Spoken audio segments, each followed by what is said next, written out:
War में सबसे dangerous चीज मिसाइल्स नहीं होती, बल्कि सबसे डेंजरस चीज होती है कंफ्यूजन। क्योंकि जब ट्रूथ ही क्लियर नहीं होता तो हर एक मूव एक स्ट्रैटेजी भी हो सकता है और डिसेप्शन भी। एक तरफ डोनाल्ड ट्रंप दुनिया को बता रहे हैं कि हम ईरान के साथ बात कर रहे हैं, सिचुएशन कंट्रोल में है।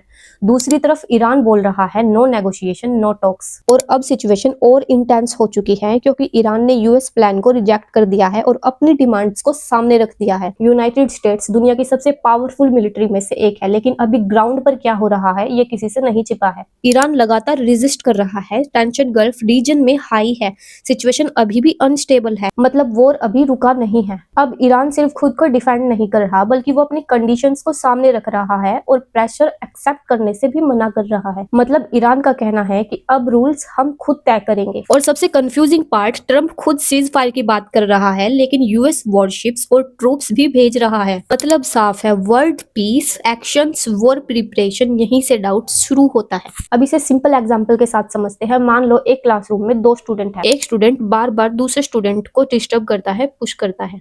शुरू में दूसरा स्टूडेंट इग्नोर करता है, सिचुएशन को शांत रखने की कोशिश करता है, और धीरे धीरे वो स्टूडेंट खुद के ऊपर प्रेशर फील करने लगता है और उसके पास दो ऑप्शन बचते हैं, या तो वो खुद सहता रहे या फिर एक स्ट्रॉन्ग रिएक्शन दे। और यही स्टेज सबसे सेंसिटिव पार्ट होता है। यही सिचुएशन अब ईरान की भी है। अब वो सिर्फ रिएक्ट नहीं कर रहा, बल्कि वो डिसाइड कर रहा है कि अब कितना टॉलरेट करना है और कितना स्ट्रॉन्ग जवाब देना है। अब सबसे बड़ा सवाल, अगर एक तरफ सीज फायर की बात हो रही है तो दूसरी तरफ मिलिट्री क्यों भेजी जा रही है? इसको तीन सिंपल तरीके से समझते हैं। First, strategic pause. इसका मतलब ये नहीं होता कि वॉर खत्म हो गया है, इसका मतलब होता है थोड़ा रुक कर मजबूत होकर वापस आना। जैसे सोल्जर्स को रेस्ट देना, वेपन्स तैयार करना या फिर अगली प्लानिंग की तैयारी करना। So pause means preparations, not stop. Second, narrative control. कभी कभी कंट्रीज सच नहीं बल्कि अपनी इमेज दिखाती है। जब डोनाल्ड ट्रंप कहते हैं कि टॉक्स चल रही हैं, तो इसका मतलब वो दुनिया को ये दिखाना चाहते हैं कि अमेरिका पीस चाहता है, ताकि लोग सपोर्ट करे, क्रिटिसिज्म कम हो और इमेज स्ट्रॉन्ग बनी रहे। Third, pressure on Iran. ये एक माइंड गेम भी हो सकता है। बार बार ये बोलना कि टॉक्स चल रही है, इससे ईरान पर प्रेशर डाला जाएगा।